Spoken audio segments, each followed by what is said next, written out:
क्या सफलता हमेशा सबसे प्रतिभाशाली या सबसे होशियार इंसान को ही मिलती है, या फिर इसका कोई और ही राज है, कोई छिपा हुआ फॉर्मूला?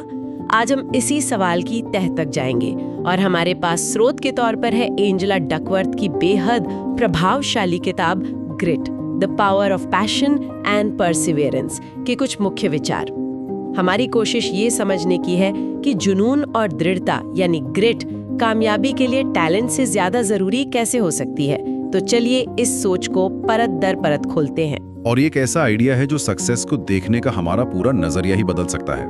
हम अक्सर कामयाबी को एक डेस्टिनेशन की तरह देखते हैं। हाँ, एक मंजिल। बिल्कुल, लेकिन ये किताब बताती है कि ये एक मैराथन है और इस मैराथन को जीतने के लिए रफ्तार से ज्यादा स्टैमिना चाहिए। बिल्कुल, तो सबसे पहले ये समझना जरूरी है कि ये ग्रिट आखिर है क्या।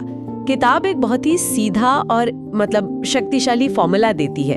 जुनून यानी पैशन और दृढ़ता यानी परसिवियरेंस दोनों मिलकर बनते हैं ग्रिट। मतलब साफ है, सिर्फ तेज दिमाग होना या किसी चीज में नेचुरली अच्छा होना ही काफी नहीं है। असल कहानी तो उन लोगों की है जो एक लंबे समय तक सालों साल अपने एक लक्ष्य पर टिके रहते हैं। सुनने में तो ये बड़ा आसान लगता है ना, पैशन और परसिवियरेंस। हाँ, लगता तो है, पर असल में ये पैशन है क्या? क्या ये कोई अचानक से मिलने वाली प्रेरणा है? नहीं, और किताब इस बात को बहुत अच्छे से समझाती है। यहाँ पैशन का मतलब किसी चीज के लिए एक पल का उत्साह नहीं है। अच्छा, इसका मतलब है किसी एक टॉप लेवल गोल के लिए सालों तक वफादार रहना। सालों तक? हाँ, सालों तक। ये एक कंपास की तरह है जो आपकी दिशा तय करता है और आप सालों तक उसी दिशा में चलते रहते हैं, भले ही रास्ते में छोटे मोटे मोड़ आए। अच्छा, तो ये किसी फिल्म की हीरो की तरह नहीं है जिसे एक रात में अपना मकसद मिल जाता है। बिल्कुल नहीं, ये तो एक धीमी लंबी प्रक्रिया है। और फिर इसमें दूसरा हिस्सा आता है दृढ़ता यानी परसिवियरेंस। इसका क्या मतलब है? बस लगे रहना, लेकिन स्मार्ट तरीके से। दृढ़ता का मतलब सिर्फ एक ही दीवार पर बार बार सिर मारना नहीं है। इसका मतलब है रोज सुबह उठकर उस लक्ष्य के लिए काम करना, खासकर उन दिनों में जब मन ना हो। हाँ, ये सबसे मुश्किल होता है। जब आपको नतीजे नहीं दिख रहे, जब आप बोर हो रहे हैं, जब आपको लग रहा है कि कोई प्रोग्रेस नहीं हो रही, उस वक्त भी जुटे रहना ही असली दृढ़ता है। ये उस सोच को सीधा सीधा चैलेंज करता है जो हम बचपन से सुनते आए हैं कि वाह क्या गॉड गिफ्टेड टैलेंट है। सही बात है, हम हमेशा कामयाबी का अंतिम नतीजा देखते हैं। हाँ, उसके पीछे की जो सालों की रोजाना की मेहनत और बोरियत है वो नहीं देखते। ग्रिट ये कहती है कि खेल का मैदान सबके लिए एक तरह से बराबर है। बिल्कुल। बात ये नहीं कि आप शुरुआत कहाँ से करते हैं, बल्कि ये है कि आप दौड़ में कितनी देर तक टिके रहते हैं। बिल्कुल, ये सफलता को किस्मत के दायरे से निकालकर मेहनत के दायरे में ले आता है और ये बहुत उम्मीद देने वाली बात है। लेकिन कोई भी रास्ता सीधा और आसान तो होता नहीं है। सफर में मुश्किलें आती हैं, असफलताएं मिलती हैं। किताब इस बारे में क्या कहती है? क्योंकि यही वो पॉइंट है जहां ज्यादातर लोग हार मान लेते हैं। और यहीं पर ग्रिट का असली टेस्ट होता है। किताब इस बात पे बहुत जोर देती है कि असफलता प्रक्रिया का एक जरूरी और अनिवार्य हिस्सा है। ये कोई एक्सीडेंट नहीं है, ये तो होना ही है। हाँ, असली विजेता वो है जो बार बार गिरकर भी उठता है। इस बात को साबित करने के लिए किताब में वेस्ट पॉइंट मिलिट्री एकेडमी का जिक्र बहुत दिलचस्प है। हाँ, वो बहुत पावरफुल उदाहरण है। वहाँ एडमिशन लेने वाला हर कैडेट अपने आप में एक सुपर अचीवर होता है। उनके स्कूल के grades, physical fitness, leadership skills सब टॉप क्लास होते हैं। टैलेंट की कोई कमी नहीं। फिर भी हर साल बहुत से कैडेट्स ट्रेनिंग पूरी करने से पहले ही छोड़ देते हैं।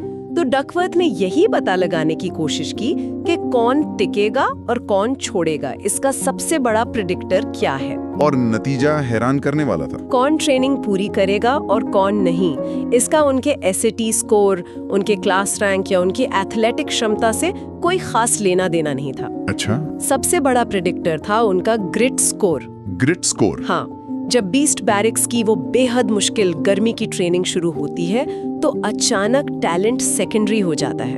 तब सवाल ये नहीं होता कि आप कितने स्मार्ट हैं, बल्कि ये कि जब आप अपनी शारीरिक और मानसिक सीमा पर पहुंचते हैं तो क्या आप अगले दिन सुबह उठकर फिर से वही सब करने के लिए तैयार हैं। एग्जैक्टली। वाह, ये तो कमाल का उदाहरण है। ये दिखाता है कि जब दबाव बढ़ता है तो प्रतिभा नहीं बल्कि दृढ़ता ही काम आती है। लेकिन यहाँ मेरे मन में एक सवाल आता है, क्या सिर्फ किसी चीज पर अड़े रहना ही ग्रिट है? ऐसा भी तो हो सकता है कि कोई इंसान गलत लक्ष्य के पीछे सालों बर्बाद कर दे। किताब इसमें कैसे फर्क करती है कि कब लगे रहना चाहिए और कब रास्ता बदलना समझदारी है? ये बहुत जरूरी सवाल है। और किताब ये नहीं कहती कि आप आंखें बंद करके बस एक ही रास्ते पर चलते रहें। याद है हमने पैशन की बात की थी? हाँ। वो एक कंपास की तरह है, एक टॉप लेवल गोल। हाँ। हो सकता है उस गोल तक पहुंचने के लिए आपको अपने नीचे के लेवल के प्लान बदलने पड़े। मान लीजिए आपका टॉप लेवल गोल एक सफल डॉक्टर बनना है, लेकिन आपको पता चलता है कि जिस स्पेशलिटी को आप चुन रहे थे वो आपके लिए सही नहीं है। ठीक है। तो यहाँ दृढ़ता का मतलब ये नहीं कि आप उसी गलत स्पेशलिटी से चिपके रहें। यहाँ ग्रिट का मतलब है कि आप अपना रास्ता बदलें, दूसरी स्पेशलिटी चुनें, लेकिन डॉक्टर बनने के अपने टॉप लेवल गोल पर टिके रहें। समझ गई। तो ये जिद नहीं है, ये लचीलेपन के साथ दृढ़ता है। मतलब बड़े लक्ष्य पर नजर रखो, लेकिन उस तक पहुंचने के तरीके बदलने के लिए तैयार रहो। ये असफलता को एक फीडबैक की तरह देखने जैसा है, ना कि एक फाइनल जजमेंट की तरह। एग्जैक्टली। हमारे समाज में असफलता को अक्सर एक धब्बे की तरह देखा जाता है। हाँ बिल्कुल। लेकिन ये किताब बताती है कि ये तो सीखने की कीमत है। हर असफलता आपको बताती है कि क्या काम नहीं कर रहा है और आपको क्या बदलने की जरूरत है। और इसी खोज में हमें एक और बहुत जरूरी विचार मिलता है, प्रतिभा और ग्रिट के बीच का फर्क। किताब एक बहुत ही दमदार लाइन कहती है, टैलेंट आपको शुरुआत दिला सकता है, लेकिन ग्रिट आपको मंजिल तक ले जाता है। ये सुनने में तो बहुत अच्छा लगता है, पर क्या इसका मतलब ये है कि टैलेंटेड लोगों में अक्सर ग्रिट की कमी होती है? क्या शुरुआती आसानी उन्हें मेहनत करने से रोकती है? ये एक बहुत ही दिलचस्प मनोवैज्ञानिक पहलू है। अच्छा। और ऐसा हो सकता है। अच्छा। जब किसी को बचपन से कहा जाता है कि तुम तो नेचुरल हो या ये तो तुम्हारे खून में है, तो वो अपनी पहचान उस टैलेंट से जोड़ लेता है। हाँ। अब जब वो पहली बार किसी बड़ी चुनौती का सामना करता है और असफल होता है, तो ये सिर्फ एक असफलता नहीं होती, ये उसकी पहचान पर हमला है। बिल्कुल, ये उसकी पूरी पहचान पर हमला होता है। उसे लगता है शायद मैं उतना टैलेंटेड नहीं हूँ जितना सब सोचते थे। जबकि जिस इंसान को ये सिखाया गया है कि मेहनत से सब कुछ हासिल होता है, वो असफलता को व्यक्तिगत रूप से नहीं लेता। वो सोचता है ठीक है, ये तरीका काम नहीं किया, मुझे और मेहनत करने की या कोई दूसरा तरीका आजमाने की जरूरत है। बिल्कुल। टैलेंट एक फिक्स्ड माइंडसेट को जन्म दे सकता है, ये सोच कि आपकी क्षमताएं पत्थर की लकीरें, जबकि ग्रिट ग्रोथ माइंडसेट से आती है, ये विश्वास कि आप मेहनत और लगन से अपनी क्षमताओं को विकसित कर सकते हैं। सही बात है। और ये जो मेहनत करने की बात है, किताब में इसके लिए खास शब्द इस्तेमाल हुआ है, डेलिब्रेट प्रैक्टिस। डेलिब्रेट प्रैक्टिस यानी जानबूझकर किया गया अभ्यास। हाँ, मैंने भी ये पढ़ा था। ये सिर्फ घंटों तक एक ही चीज को दोहराने से अलग है ना? बहुत अलग। डेलिब्रेट प्रैक्टिस के 4 जरूरी हिस्से हैं। पहला, आपका एक बहुत ही स्पेसिफिक लक्ष्य होना चाहिए कि आप क्या सुधारना चाहते हैं। ओके। दूसरा, आपको पूरी तरह से फोकस होकर और कोशिश करके काम करना होता है, अपने कंफर्ट जोन से बाहर निकलकर। तीसरा, आपको तुरंत और जानकारी भरा फीडबैक मिलना चाहिए कि आपने कैसा किया। और चौथा, आपको उस फीडबैक पर सोच विचार करके, सुधार करके उस प्रक्रिया को बार बार दोहराना होता है। ये तो काफी मुश्किल लगता है। ये थका देने वाला और मुश्किल काम है, इसीलिए ज्यादातर लोग ऐसा नहीं करते। मतलब ये 10,000 घंटे वाले नियम का ज्यादा गहरा वर्जन है? एक तरह से हाँ। सिर्फ घंटे गिनने से कुछ नहीं होगा, उन घंटों में आपने क्या किया, कैसे किया, ये ज्यादा मायने रखता है। हाँ, जो लोग टॉप पर पहुंचते हैं वो इस मुश्किल और अक्सर बोरिंग प्रक्रिया से गुजरने के लिए तैयार होते हैं। वो प्रक्रिया का सम्मान करते हैं।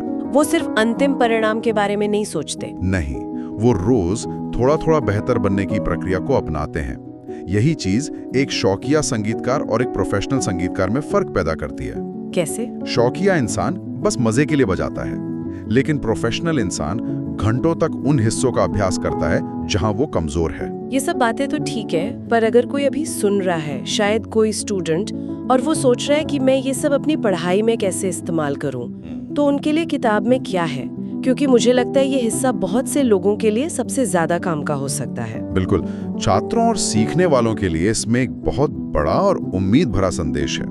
अगर आज कोई किसी विषय में कमजोर है, तो इसका मतलब ये नहीं कि वो हमेशा कमजोर रहेगा। ये सिर्फ एक शुरुआती बिंदु है। यहीं पे ग्रोथ माइंडसेट का जादू काम करता है। एग्जैक्टली। वो फिक्स्ड माइंडसेट और ग्रोथ माइंडसेट वाला कॉन्सेप्ट। हाँ, ये मनोवैज्ञानिक कैरल ड्वेक का काम है, जिस पर डकवर्थ ने काफी कुछ बनाया है। फिक्स्ड माइंडसेट वाले मानते हैं कि उनकी बुद्धिमत्ता और क्षमताएं तय हैं। उन्हें बदला नहीं जा सकता। हाँ, तो वो कहते हैं मैं गणित में अच्छा नहीं हूं। वहीं ग्रोथ माइंडसेट वाले मानते हैं कि मेहनत से कुछ भी सीखा जा सकता है। वो कहते हैं मुझे गणित में अभी और मेहनत करने की जरूरत है। ये जो अभी शब्द है, ये छोटा सा है पर इसमें बहुत ताकत है, बहुत ज्यादा। ये पूरी सोच को बदल देता है। मैं ये नहीं कर सकती से मैं ये अभी नहीं कर सकती, ये संभावना का दरवाजा खुला रखता है। बिल्कुल, और ग्रिट इसी ग्रोथ माइंडसेट का व्यवहारिक रूप है। ये उस विश्वास को एक्शन में बदलता है। तो किसी स्टूडेंट के लिए इसका क्या मतलब हुआ? तो किसी स्टूडेंट के लिए इसका मतलब है 3 चीजें।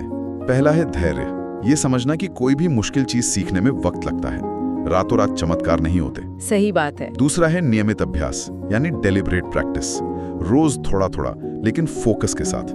और तीसरा और सबसे जरूरी, खुद पर विश्वास, कि मेहनत से मैं सीख सकती हूँ। हाँ, कि मेहनत से सीखा जा सकता है। तो अगर कोई स्टूडेंट किसी मुश्किल सवाल पे अटक जाता है तो उसे ये नहीं सोचना चाहिए कि मैं बेवकूफ हूँ। उसे सोचना चाहिए ओके, ये तरीका काम नहीं कर रहा, मुझे कोई और एंगल से सोचना होगा या शायद मदद लेनी होगी। बिल्कुल, और ये बात सिर्फ स्कूल या कॉलेज के छात्रों पर ही नहीं बल्कि हर उस व्यक्ति पर लागू होती है जो अपनी जिंदगी में कुछ नया सीख रहा है। चाहे कोई नई भाषा हो, कोई म्यूजिकल इंस्ट्रूमेंट हो, या फिर अपने करियर में किसी नई चुनौती का सामना करना हो। मानसिकता को मैं इसमें अच्छा नहीं हूं से बदलकर मैं इसमें अभी अच्छा नहीं हूं करना ही पहला और सबसे बड़ा कदम है। तो आज की चर्चा का सार ये है कि सफलता कोई जादू की छड़ी घुमाने से नहीं मिलती।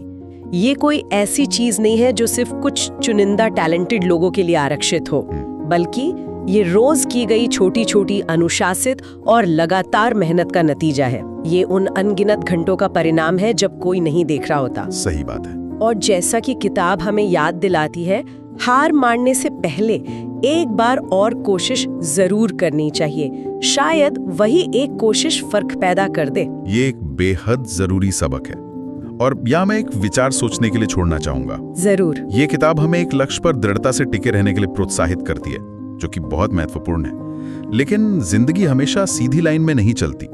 हम बदलते हैं, दुनिया बदलती है, हमारी प्रायोरिटीज बदलती हैं। हाँ, तो क्या होगा अगर समय के साथ किसी का जुनून या टॉप लेवल गोल ही बदल जाए? तब दृढ़ता और नए रास्ते पर समझदारी से आगे बढ़ने के बीच सही संतुलन कैसे पाया जा सकता है? कब टिके रहना ग्रिट है और कब ये सिर्फ एक ऐसी जिद बन जाती है जो हमें आगे बढ़ने से रोक रही है? इस महीन रेखा को पहचानना भी शायद अपने आप में एक कला है।